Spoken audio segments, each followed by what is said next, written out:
Pues buenas tardes, tengan ustedes, sean bienvenidos a este tercer día de actividades que el Archivo Histórico presenta algunos materiales bibliográficos que edita en su área de editorial del Archivo Histórico del Estado, Pablo L. Martínez. En esta ocasión, la maestra Elizabeth Acosta Mendía, directora del archivo, les manda una disculpa, que por un problema de salud de su padre no puede estar con nosotros, pero les manda un saludo por estar aquí esta tarde, a los ponentes que nos acompañan en tan importante presentación editorial. Esta tarde nos acompaña el licenciado Domingo Valentín Castro Burgoy, que presentará la obra editorial. Gracias, licenciado. Tenemos también a la doctora Edith González Cruz, autora del libro que esta tarde se presenta, Motivaciones y actores de la Revolución Mexicana en Baja California Sur. Iniciamos con la presentación, al final haremos una ronda de preguntas o comentarios en relación con la obra. Licenciado.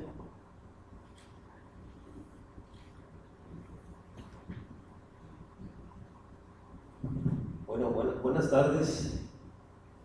Yo antes de empezar quiero primero agradecer la invitación de los organizadores de este importante evento, resaltar la presencia de la doctora Edith González Cruz, extraordinaria historiadora de Baja California Sur, y reconocer puntualmente la presencia de todos ustedes, en especial de mi familia, mi esposa, mis hijos, 3 de mis hijos, tengo varios, de la magistrada Concepción Roland Raquel, amiga nuestra, de nuestro directo amigo, licenciado Antonio Benjamín Manríquez Duarte, de nuestro amigo diputado Jesús Rodona Murillo, del maestro Leonardo Hernández Silva, de Sandino, de nuestro amigo promotor cultural y activista Raúl López Díaz. Espero que nuestras palabras, porque es pariente de Porfirio Díaz, que son en el sentido histórico, del análisis histórico. La verdad, agradecer distinguidamente su presencia y no ser muy extensivo en esta participación. Yo quiero pedirles su autorización para dar lectura a un documento que he preparado. Tuve la oportunidad de participar, el honor de participar en la primera presentación de este importante libro, de esta importante obra histórica, de análisis histórico de un tema de suyo trascendente para todos los mexicanos y en especial para los subcalifornianos, porque es el análisis de la etapa de la Revolución Mexicana en Baja California Sur en mayo del año pasado, de este año, y la verdad, una oportunidad muy importante y también abusando de la gentileza del público asistente. También leí un documento, la verdad me gustaría hacerlo si me lo permiten.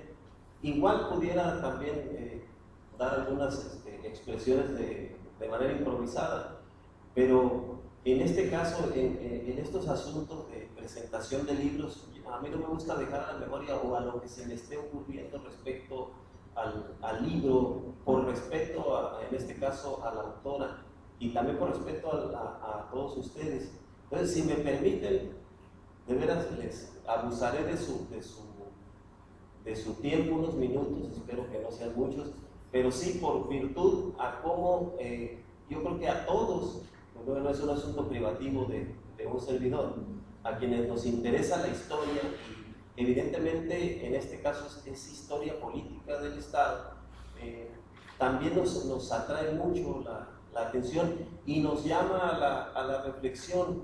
Yo creo que para muchos de nosotros, no es algo que yo esté inventando, la historia nos debe de traer muchas lecturas, muchas enseñanzas, y a mí me parece que es el punto rescatable del historiador, de quien se dedica a deleitarnos con esa disciplina de la historia, que nos haga reflexionar, no para vivir en el pasado, ni para añorar el pasado, sino para sacar lecciones del pasado y para que nos sirvan de sustento, porque a veces puede que nos quedemos con las lecciones, con las interpretaciones, pero el presente no lo asimilamos o no lo entendemos y tendrán que pasar 1, 2, 3, 4, a veces más décadas para poder entender esos momentos.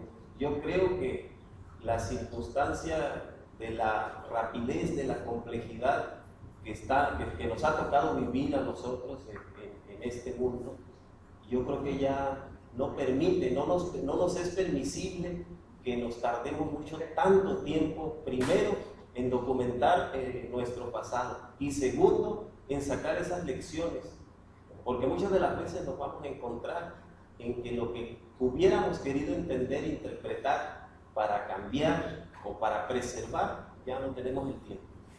Entonces, si no hago abuso de su tiempo, me permitirían darle lectura a este documento. La Revolución Mexicana ha sido muy estudiada como un proceso social nacional. Se han elaborado a partir de ella tendencias paradigmáticas, en muchos de los casos con propósitos confrontados y no exentos de interés ideológico. Las más de las veces a la Revolución Mexicana se le ha reconstruido desde la visión orgánica del poder como parte de la historia oficial y del discurso ideológico, y hasta hace poco los gobiernos de la alternancia pretendieron borrarla de la memoria colectiva, buscando disminuir a modo su importancia en la educación y la conciencia nacional. El texto Motivaciones y Actores de la Revolución Mexicana en Baja California Sur, de la doctora Edith González Cruz, es un acucioso estudio que recrea con los documentos probatorios en archivos lo que fue y proyectó la etapa de este proceso revolucionario en Baja California Sur. No son presunciones de la autora ni compromisos sesgados por su interés, sino lo que los actores principales y el pueblo en este momento de nuestra historia hicieron o dejaron de hacer. No hay invenciones ni mentiras piadosas para explicar lo que no fue o para justificar lo injustificable. Numerosas lecturas se desprenden del texto. En primer lugar, no nace por generación espontánea, sino que es fruto de anteriores investigaciones de la autora. Todas ellas que dan luz sobre el acontecer político, social y cultural de la media península. Cito solo 2 textos: la historia general de Baja California Sur y estudios de historia surcaliforniana. En segundo lugar, aunque no se emiten juicios de valor sobre las conductas de los hombres que participaron de forma destacada, ni sobre la manera en que ejercieron la política, o cómo se fueron dando los procesos políticos, no es sorprendente decir que, como casi en la misma tesitura que los actores políticos actuales, los de ayer fueron hombres de carne y hueso, con sus virtudes, sus defectos, con sus aciertos y sus desaciertos. Lo que también se documenta perfectamente en el libro es el ir y venir de los sucesos locales, el cómo se acomodaban los actores políticos y los intereses económicos conforme a la dirección del viento procedente del centro del país, y también que en el pasado como en el presente las lealtades políticas han sido eso, políticas pasajeras de conveniencia, aunque no sea lo éticamente correcto ni lo más aleccionador.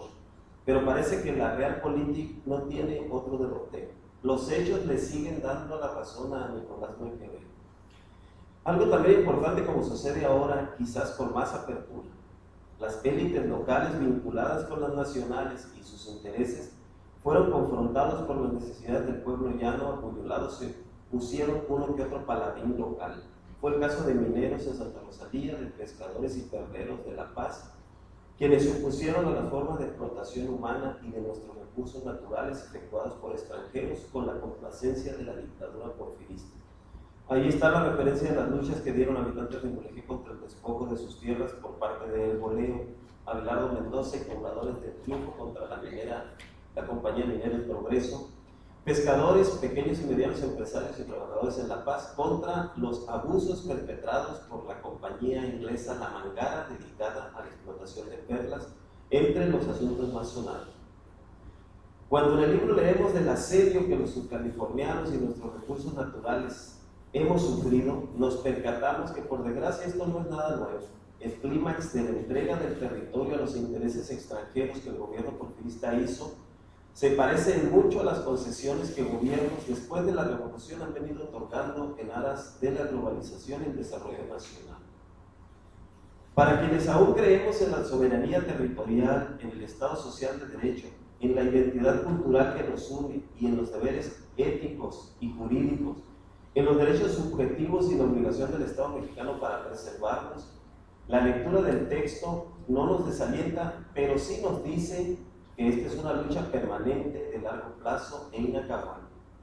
Porque los intereses fácticos que se ciernen sobre nuestro país y en particular sobre Baja California Sur son tan perniciosos como poderosos. Cada página del libro es una invitación a continuar su lectura. En él encontramos un recuento de hechos cotidianos e importantes, porque si hoy no es fácil ejercer la ciudadanía plena en este mundo global, donde parece que todo tenemos a mano, más difícil lo fue en aquella época donde todo escaseaba y mayores presiones sufrían aquellos que arriesgaron sus vidas y sus bienes en los momentos de la vertiginosa participación armada a favor de la restauración constitucional en 1913. Aunque aquí en Baja California Sur, esta solo haya sido emblemática. La historia local sobre la Revolución Mexicana, finamente escrita por Edith González, contribuye al debate actual, además de que nos sirve de argumento oponible a los panegidistas del neoliberalismo. Aquí están las pruebas de que a México y a Baja California Sur no le ha ido bien entregando sus recursos y otorgando parcelas de soberanía disfrazados de modernización. Lo que nos obliga a recordar un pensamiento tercamente repetido desde la marginalidad. El estudio y la comprensión de nuestra historia debe servirnos para no cometer los mismos errores. El problema es que la tosudez y la ambición de los intereses transnacionales aliados con los capitalistas criollos son tan complejas y se han valido de tantas mañas para manipular nuestras conciencias y presentarnos como signos de progreso y de bienestar general, lo que en esencia ha sido despojo y destrucción de nuestros recursos naturales, contaminación y muerte. Y sí, ciertamente, bienestar y calidad de vida, pero solo para un puñado de mexicanos a los que no les afecta la carestía de la vida, la inseguridad y la convulsión en que se debaten millones de mexicanos, afectando la funcionalidad de estados y municipios del país. Quisiera que este último párrafo hiciera referencia al pasado, a lo que ya no existe, pero por desgracia esto está ocurriendo en regiones importantes de nuestro país. Aquí entonces el estudio de la historia sirve para comparar cuánto hemos avanzado y en dónde hemos retrocedido. Motivaciones y actores de la Revolución Mexicana, sin dolo pretendido, pone a muchos en el justo lugar que su actuación les colocó, sin que se trate de juicios sumarios de la historia. A integrantes de los antiguos ayuntamientos que nunca cobraron sueldo por su cargo que casi siempre fue honorífico, aunque también casi siempre fueron miembros de la clase acomodada local, a los que mudaban de pertenencia o preferencia política según conveniera sus intereses, a los que aún en esas circunstancias personales se sobrepusieron a ellas y pudiendo ser sumisos y débiles ante el poder establecido, prefirieron tener una buena dosis de dignidad y hasta de patriotismo para encabezar una lectura política y llegar inclusive a las armas, aún sabiendo que la causa estaba perdida. El valor y el arrojo del general Márquez de León, como precursor de la Revolución Mexicana en México y en Baja California Sur, y de otros como Clodomiro Cota, Miguel Legazpi y Manuel Pineda, que le secundaron en su levantamiento en contra del Porfirio Díaz, estando en la cúspide de su poder 31 años antes de la expedición del Plan de San Luis de Madero, nos indican que la participación de estos próceres subcalifornianos debe ser más comprendida y valorada, porque la Revolución Mexicana fue un proceso diverso, heterogéneo, desigual y hasta de fuertes contradicciones. Ahí están los hechos de Zapata, de Villa, de Orozco, de Obregón y de Carranza, por decir los más emblemáticos. Y por lo mismo la complejidad de sus movimientos y giros no pueden ser limitados por lo que dictan decretos de ayer o más recientes que intentan encapsular nuestra historia. El libro de Edith González Cruz es útil para rectificar lo que creíamos que fue la Revolución Mexicana en Baja California Sur. Es muy útil para reacomodar a este jirón de la patria en lo que se ha dado en llamar el centro geopolítico nacional, cuya caracterización nos apartó durante mucho tiempo de la justa mención a estos subcalifornianos que intervinieron en la etapa precursora de la Revolución Mexicana. Los partidarios de que la Revolución Mexicana fue solo de hechos y de armas y que sin estos aquella no existió, creo que son injustos y parciales, y lo peor, el que se establezca que solo a partir de acciones armadas los subcalifornianos abrazaron esta causa, me parece que exageran, pues la propia autora en otro texto titulado Porfiriato y Revolución en Baja California Sur explica claramente que aquí se dieron significativos eventos en esta etapa precursora de la revolución y durante el maderismo, como lo cito textualmente. Dice la doctora: aunque el ideario maderista logró calar muy hondo entre algunos pobladores de la media península, esto no fue suficiente para que se incorporaran al movimiento armado. Una explicación al respecto pudiera estar relacionada con el propio plan revolucionario de Madero, el cual contemplaba solo algunos centros de acción militar, entre ellos las ciudades de México, Puebla y Pachuca, pues se tenían esperanzas de que el control de esas plazas obligaría de inmediato al gobierno de Díaz a negociar con los rebeldes. A decir de John Womack, Madero no tenía en mente provocar una insurrección nacional, por lo que en las regiones periféricas como el Distrito Sur de la Baja California quedaron fuera de su estrategia militar, amén de que el carácter insular de la región impidió que penetraran con mayor profusión y en tiempo las noticias sobre el avance de los sucesos que tenían lugar en otras partes del país. Cierro comillas. Ciertamente en la etapa maderista, pero al fin de la propia Revolución Mexicana, no se dieron hechos de armas, pero ello no significa que Baja California Sur estuvo ajena, omisa, indiferente acerca de esta gesta. Ahí están las inquietudes, el proselitismo desatado y las revueltas de los mineros de El Boleo a favor de Madero, y las manifestaciones de pescadores exigiendo la cancelación de las concesiones pesqueras días antes de la renuncia de Porfirio Díaz a la presidencia. Y la formación también del Comité Democrático Subcaliforniano Félix Ortega, cuyo programa político, aparecido públicamente días después de la salida de Porfirio Díaz del país, exigía restablecer la autonomía municipal, el sufragio efectivo y la no reelección. Ello, insisto, antes de la elección de Madero como presidente de la República. Este comité democrático fue decisivo para la renuncia y renovación de las autoridades municipales que solo cambiaban de cargo en el Distrito Sur.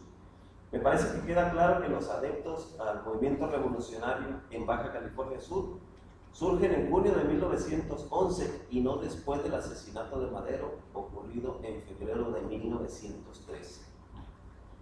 Que aquí sí es cuando surge el plan de las playitas de la Concepción en 1913.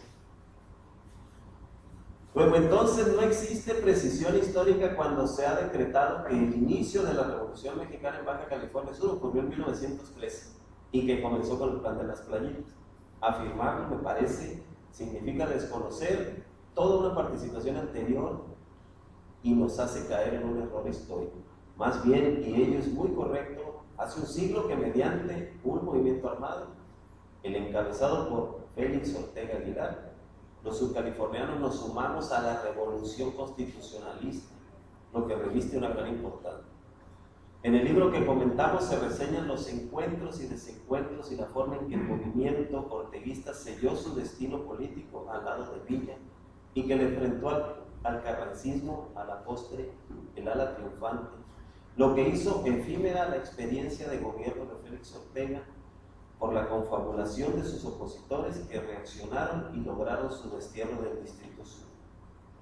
Esta victoria, la de los opositores de Ortega, representó un reciclamiento más de la fracción de clase representada por los antiguos exponentes locales del porfirismo, ahora transformados en fervorosos carrancistas, quienes se acomodaron en los cargos públicos en la misma relación político-económica, algo que ha sido la norma en el ejercicio del poder en cualquier latitud del mundo.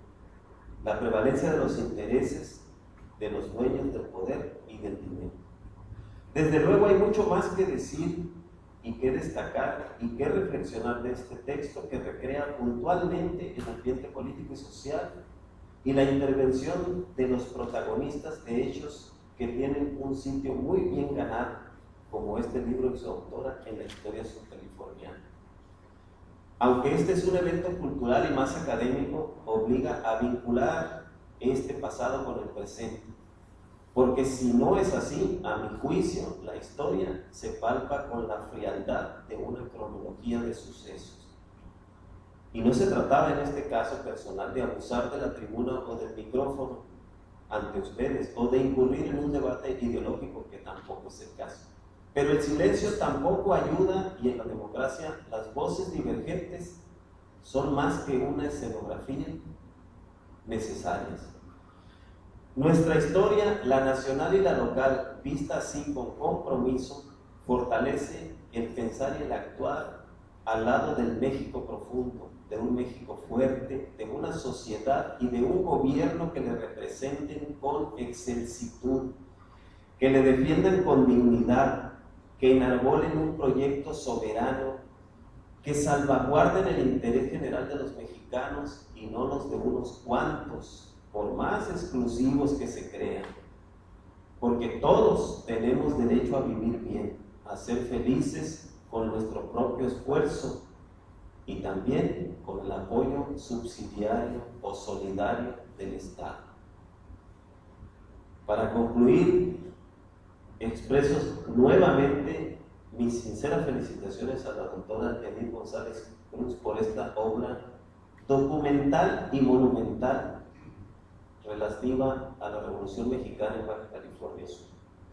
Mi reconocimiento a su valía intelectual, doctora, que ha puesto al servicio de la Academia de la Historia y del pueblo subcaliforniano. También quiero, por su conducto, Luis, felicitar y reconocer a la maestra Elizabeth Acosta Mendía, primero por este flamante y monumental edificio logrado en su gestión del archivo histórico, que la verdad nos coloca a la altura de la modernidad y de la dignidad de los archivos, de cuyo nombre lleva el título de un ejemplar historiador subcaliforniano, Pablo L. Martínez. Y en segundo término, porque con el apoyo sustantivo de la cultura, de las instituciones de cultura nacionales y del Estado, se ha logrado una importante obra editorial, de la cual este libro es una muestra muy distinguida. La verdad, reconocido de su atención, si abusé, discúlpenme, pero consideré por lo menos importante aprovechar este marco, no esta tribuna, porque a veces uno muy poco ya en tribunas, ya sin una tribuna, agarra el micrófono y no lo quiere soltar, pero la verdad que no, me apasiona la historia, me gusta mucho la historia y la verdad me distingue estar al lado de tan prestigiada doctora historiadora en este momento. Muchísimas gracias.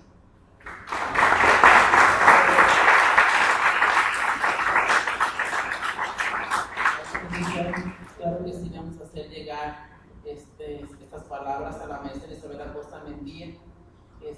Como bien lo dijo el licenciado, tenemos un nuevo edificio. Este nuevo edificio permitió que el Estado tuviera un reconocimiento nacional. Este reconocimiento nacional que se le dio en Querétaro a la maestra Elizabeth Acosta Mendía fue gracias al trabajo que se ha venido haciendo en diferentes cosas, como son gestiones administrativas para que el archivo funcione bien, y también trabajo editorial. Los trabajos que he sacado del archivo histórico, creo de manera personal, y lo he visto en la maestra Elizabeth Acosta Mendía, que ha sido un trabajo de conciencia y bien planificado. Yo creo que por eso ella optó en sacar, y no lo pensó mucho, en sacar tan importante obra de la doctora Edith González, que trabaja para la Universidad de Baja California Sur y que también actualmente está coordinando lo que es el doctorado en Historia en la universidad. Sin mayor preámbulo, vamos a pasar a escuchar las palabras de la autora Edith González.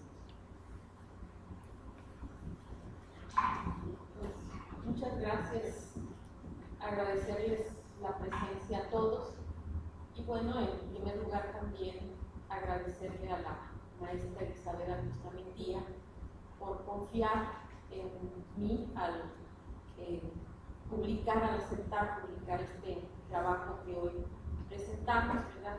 Y bueno, al licenciado Valentín Castro Burgón por aceptar hacer la presentación de este libro y pues agradecer las palabras tan bonitas que yo creo que son inmerecidas para mi persona y bueno, decirles que creo que soy la menos indicada para hablar de mi trabajo. Ojalá tengan la oportunidad de leerlo, pero quiero decirles que es un trabajo que se sustenta en una investigación de archivo, particularmente el archivo histórico Pablo L. Martínez. Es un archivo muy rico, muy valioso, sobre todo en el periodo de Porfiriano y Revolución Mexicana. También consultamos el Archivo General de la Nación. Visité el archivo de Sonora y no tuve tanta suerte, ¿verdad?, en la información, pero creo que es un trabajo que tiene un sustento empírico. También, como decía el licenciado Castro Burgón, es un trabajo que le anteceden varios artículos que hicimos antes y que al empezar a estudiar el doctorado, pues tenía yo que definir un tema de investigación y decidí que ese tema de investigación tendría que ser la Revolución Mexicana en Baja California Sur. ¿Por qué? Porque pues era un hecho histórico que solamente había sido abordado por el doctor, el que hace el libro de Félix Ortega, el doctor Carballo, ¿verdad? Pero que había centrado su publicación, su trabajo solamente en Félix Ortega, ¿verdad? Y como decía el licenciado Castro, la Revolución Mexicana, si bien los sudcalifornianos toman las armas hasta fines de julio de 1913 y no se levantan en armas en la Revolución Maderista, pues ello no implica que no pasó nada antes de 1915. Yo creo que pasa mucho, y eso que pasa es precisamente que pues hay un régimen en Baja California Sur, que es el régimen porfiriano también, ¿verdad? Y que el único espacio de participación política que tenían los subcalifornianos en aquel entonces eran los ayuntamientos. Era un distrito sur, y este distrito formaba parte de un territorio, ¿verdad?, que era el territorio de la Baja California, y que por ese carácter, desde el centro del país se nombraba al jefe político, un jefe político que era al mismo tiempo que tenía el poder civil, pero también el poder militar. No había un congreso, ¿verdad? Por lo tanto, los subcalifornianos no tenían esa oportunidad, no tenían participación en el Senado y solamente tenían derecho a un diputado, a elegir a un diputado federal cada 2 años. Por lo tanto, el juego político que tenían los californianos eran los ayuntamientos, pero una élite se había apropiado, ¿verdad?, de estos ayuntamientos. Bueno, ¿qué sucede? Pues sucede que en aquel entonces no hay revolución, no hay movimiento armado, pero sí penetran estas ideas maderistas, sobre todo la idea del sufragio efectivo y no reelección, y es a través del voto, a través del sufragio, como los subcalifornianos logran en 1911 quitar a las autoridades porfirianas y que una nueva élite llegue al poder. Entonces, no podemos pues decir que no pasó nada, ¿verdad?, antes de este movimiento armado que encabeza Félix Ortega a fines de julio de 1913. Entonces, yo los invito a que, pues, si tienen la oportunidad de leer la obra, la lean, ¿verdad?, y de esta manera pues conocerán más la historia de esta hermosa tierra. Muchas gracias.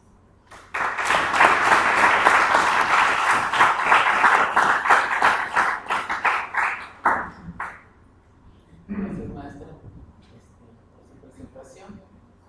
Queda abierta en este momento la voz para ustedes, para algún comentario en relación con la presentación de este libro. Y que guste preguntas. Yo me pregunto si realmente de mucho interés para todos los mexicanos, el contenido de al cuerpo, a lo que el amigo Valentín nos vendió en esas hojas. La felicito por todo. Buenas tardes. También felicito ampliamente a la doctora por su obra. Seguramente ha de ser tener unas lecciones increíbles para los californianos y sobre todo los mexicanos. Y pues por supuesto también aquí felicitar a mi amigo Valentín porque siempre hace un trabajo extraordinario de lo que lee, hace otro trabajo extraordinario. Entonces pues lo felicito. Y una pregunta, maestra, su libro Motivaciones y Actores de la Revolución, mi pregunta es, ¿y las actoras?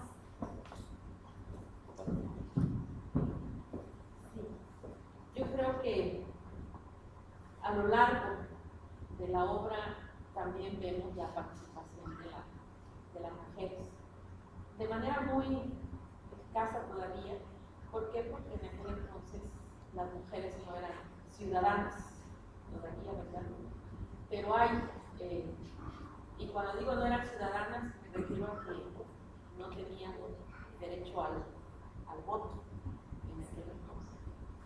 Pero se solidarizan algunas mujeres, ¿verdad?, por la lucha revolucionaria, sobre todo cuando ya se inicia el movimiento armado.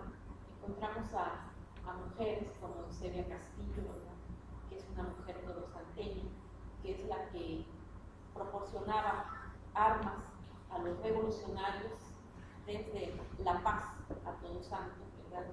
La propia familia, la propia esposa de Félix Ortega, que es una mujer que se sostiene y que pues va a defender, ¿verdad?, el ideal del marido y de los hijos que están participando en la revolución, y que finalmente es deportada, o sea, es expulsada de la ciudad de La Paz junto con toda su familia.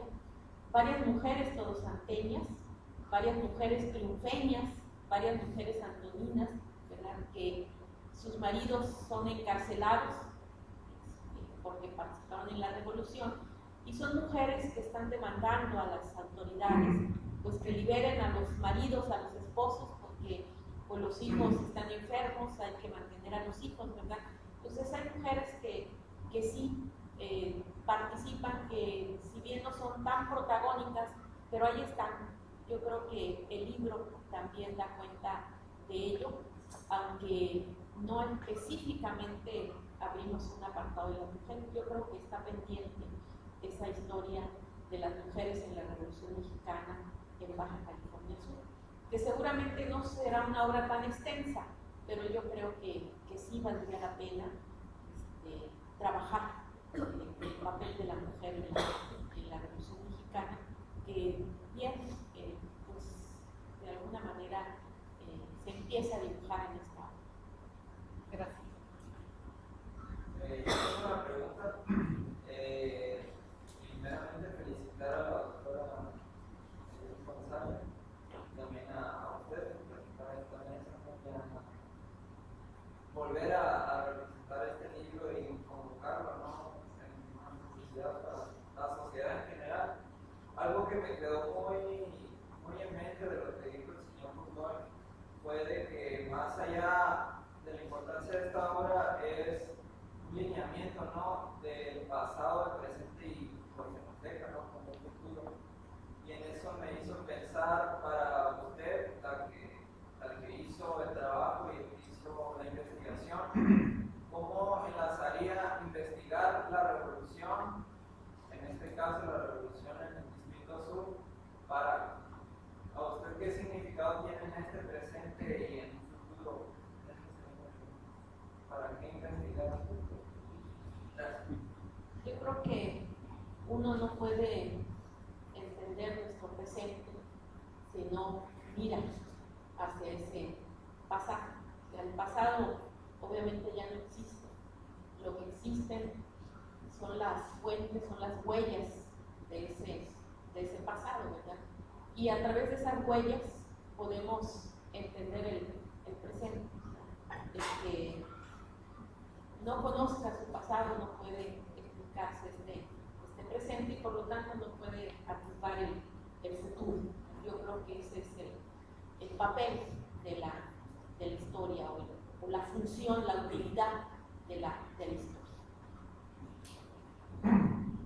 Hay un personaje muy popular en la historia de la música aquí en el estado, el Cabo Fierro. Sí, tiene contenido su participación, porque tengo entendido que protegía, era el comandante de las fuerzas en esa época, que protegía a los elitistas.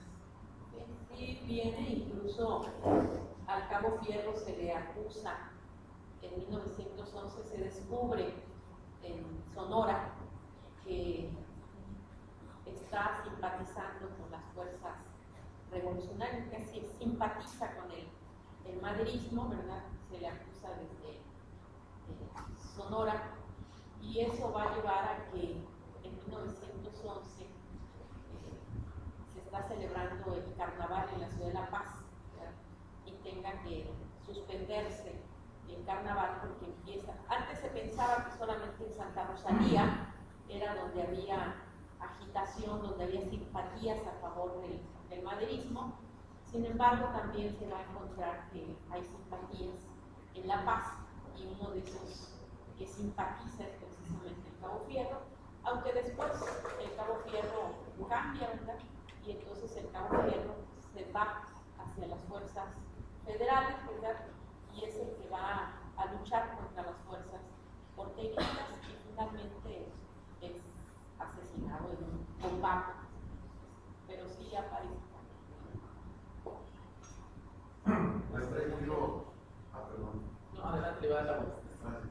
Maestra, yo quiero felicitarla también asunto a las expresiones que aquí se han vertido con relación a su obra y de nuevo la felicito por ello, porque la historia tiene una gran importancia. Somos lo que somos porque la historia fue lo que fue.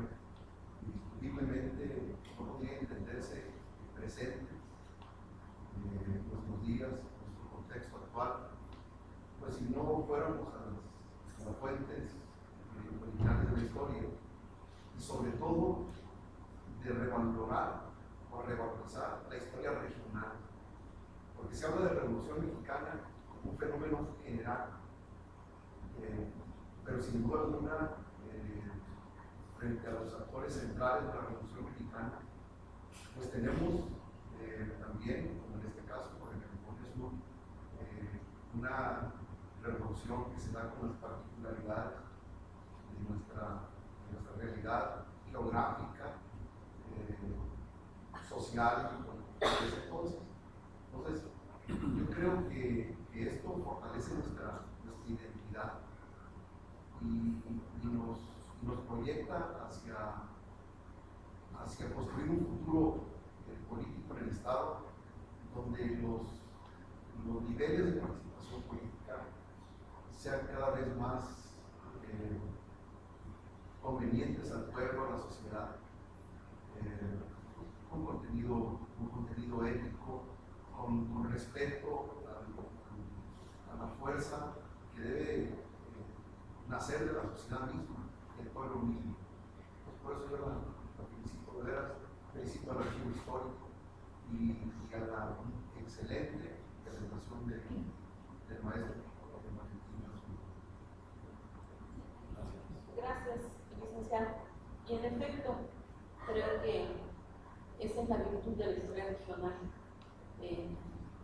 Hasta los años 70, mediados de los años 70, solamente había una interpretación de la Revolución Mexicana, que la revolución había sido un movimiento único, nacional, cuyas motivaciones habían sido fundamentalmente la tierra y cuyos actores habían sido fundamentalmente las clases bajas. La historia regional ha ido demostrando pues, que la Revolución Mexicana no fue igual en toda España, que hubo otros actores que participaron en la Revolución Mexicana y que no solamente la motivación fue la misma. Y Baja California Sur es un ejemplo de ello. O sea, el Distrito Sur en aquel entonces tiene sus propias peculiaridades en efecto, y vamos a encontrar que no son las clases bajas las que encabezan la revolución en Baja California Sur, sino van a ser esos sectores a que da origen la modernización económica del Porfiriato, que son las clases medias, que es la clase obrera, o sea, la clase obrera es producto de la modernización porfiriana, y que son estos sectores, y por lo tanto sus motivaciones no van a ser las motivaciones que tuvieron los zapatistas allá en Morelos, por ejemplo, que va a ser la tierra. Entonces, la motivación fundamental es su exclusión del poder político. Son excluidos del poder político y ellos quieren esa democratización del poder, y ese poder son los ayuntamientos en Baja California Sur en aquel entonces. Y creo que la historia regional es una metodología, como dice el doctor Ignacio del Río, que nos sirve para explicarnos mejor la historia nacional. Cerrando otro comentario, pregunta, adelante. Pues en primer lugar, un nuevo día. Ya nos tenían acostumbrados a Santa Rosalía. Y artículos de análisis sobre la revolución en Baja California, pero ahora nos presentan libros muy completos, con una bibliografía suficiente que nos hace pensar que el archivo histórico Pablo Martínez tiene una riqueza extraordinaria. Hay que saberlo. Es bueno saberlo. Me llama mucho la atención, doctora, el análisis que hace sobre los aspectos políticos y económicos de Baja California Sur durante el gobierno porfirista. Y usted maneja allí un aspecto muy interesante del modernismo aplicado a Baja California Sur. Y lo limita muy bien, y eso es muy interesante. Cómo nuestro pueblo en esa época tuvo dos participaciones fundamentales. Primero, el poder centralista, y el segundo, una economía de mercado para poder lograr un poco la prosperidad de nuestra época. Y por ahí se va. Debo confesarle que me quedé en la introducción y en el primer capítulo. Y ahí estoy detenido. Me llama poderosamente la atención cómo en esa época hubo un grupo de mujeres, cómo haya sido, bajo presiones o como haya sido, que hicieron una especie de pronunciamiento en favor del presidente Porfirio Díaz, para que estuviera siendo presidente en las posteriores elecciones que tuvo a nivel nacional. Mujeres, un grupo de mujeres, óigame, pues están muy adelantados en ese aspecto. Lástima, y usted lo dice, que no hay nombres y que por lo tanto a lo mejor eran esposas de funcionarios que por adherirse a los políticos de ese entonces no duraron en firmar y enviar esa muestra de elección al presidente nacional. Muy interesante. Está tocando aspectos muy originales, como desmenuzar la figura del general Ortega. Ortega para nosotros ha sido uno de los hombres más distinguidos de Baja California. Y sin embargo, como dijo muy bien el licenciado Manríquez, hay que revalorar su figura y su participación en la Revolución Mexicana. Hay gente que le llama el matabacas. Hay gente que de ninguna manera acepta el movimiento que hizo él en contra del dictador Victoriano Huerta. Y sin embargo, habemos muchos que creemos que en un momento dado Félix Ortega tendrá que ir a la rotonda de nuestra comunidad por sus merecimientos. En fin, la felicito, doctora, por ese libro que acabo de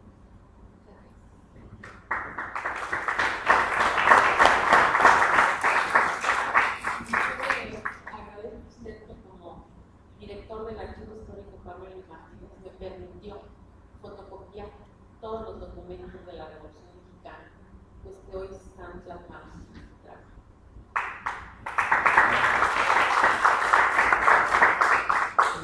Un último comentario por el tiempo.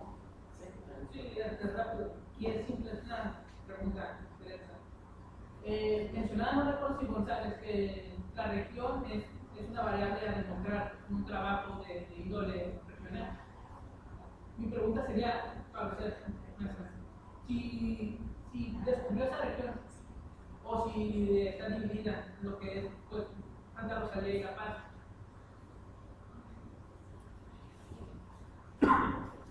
Yo cuando empecé, tiene razón el maestro Leonardo, mi primer trabajo de investigación fue mi tesis de licenciatura y la empecé con el Bolero en Santa Rosalía. Seguí después, cuando el doctor del Río llega a la universidad a crear el seminario de historia regional, seguí trabajando sobre Santa Rosalía y esa había sido mi región objeto de estudio. Incluso en la maestría en historia regional, que también la hice, seguí con Santa Rosalía, en el colegio. Pero desde la primer tesis de licenciatura, yo me encontré ya con la Revolución Mexicana. Y seguí trabajando con artículos aislados sobre la Revolución, allá en el Partido Centro, es decir, en Mulegé y Comondú. Cuando ya decidí hacer la tesis doctoral, tuve ese problema de cuál iba a ser mi región objeto de estudio. Y tuve el problema porque, por un lado, la revolución en el Partido Centro es una revolución que fue encabezada por gente que llegó de Sonora. Y la revolución en el Partido Sur, que se integraba por las 5 municipalidades del sur, que eran La Paz, San Antonio, Santiago, Todos Santos y San José del Cabo, pues era una revolución que había encabezado Félix Ortega. Entonces, originalmente yo pensaba que eran 2 revoluciones. Sin embargo, la propia investigación me fue aclarando y llegué finalmente a decidir que la revolución había sido una sola en todo el Distrito Sur de la Baja California y por lo tanto mi región iba a ser todo el Distrito Sur de la Baja California y no solamente el Partido Centro o el Partido Sur. ¿Qué fue lo que determinó que mi región iba a ser todo el Distrito Sur de la Baja California? Cuando descubrí que Luis Santiago Hernández, que es el que viene a revolucionar el Partido Centro, depende de una jefatura militar que es la jefatura de Álvaro Obregón como jefe del Ejército del Noroeste. Y después veo también que Ortega está llevando la revolución aquí, pero también queda sujeto a la jefatura de Álvaro Obregón como jefe del Ejército del Noroeste. Entonces, independientemente de personas diferentes en Baja California, ambas personas dependían militarmente de la jefatura del noroeste del Ejército Funcionalista y en ese sentido consideré, y eso es lo que sostengo en el libro, que es una sola revolución independientemente de que en el sur esté Ortega y en el Partido Centro esté Luis Santiago. Si me permite, yo digo, primeramente, limitando el libro de historia, también por buen conocimiento que dio. Ahorita decía que se centró en la parte de Santa Rosalía primeramente, y eso es parte de lo que investigo, que después se dio una tarea de llama mucho la atención a California Sur, tan chico el estado de población, no sé qué población había en ese entonces, haya sido tan importante para el país, para la Revolución Mexicana. Y viene a Pachuca, pienso que no llegó a ser Ignacio porque estábamos los mismos, o porque también Pedro Altamirano es una parte de San Ignacio, por parte de la historia. Y yo eso diría, la población que había en ese La población total en el Distrito Sur de la Baja California en 1910 era de alrededor de 42,000 habitantes. La mayor parte, o la municipalidad más poblada en 1910 era Mulegé, con 14,192 habitantes. Claro, y cuando digo Mulegé, me refiero a la municipalidad, la mayor parte concentrada en el mineral de Santa Rosalía, 9,800 habitantes estaban en el mineral de Santa Rosalía. El resto, los menos de 5,000, se distribuían entre Mulegé, San Ignacio y las demás comunidades. Y bueno, Pedro Altamirano es el que se pone a la cabeza de la revolución una vez que Luis Santiago abandona la región de Mulegé. Quien asume la dirección es precisamente Pedro Altamirano. Tenemos el último comentario, ya estamos en tiempo. Gracias. Muy buenas tardes, mi nombre es Domingo Valentín Castro Márquez y solamente hablo para felicitar a la doctora Edith y a mi papá por la presentación de su libro, y me voy a dar la tarea y el tiempo para leerlo, para aprender más sobre la historia de Baja California Sur.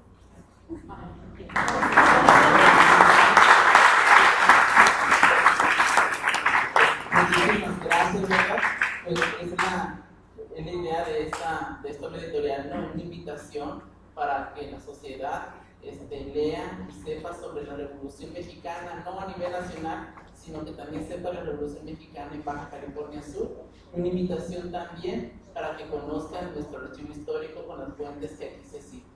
Agradece el Instituto de Cultura y el Archivo Histórico del Estado al licenciado Domingo Valentín Castro Borbón y al doctor Edith González Cruz por la presentación de esta obra. Continuamos con el siguiente. Gracias.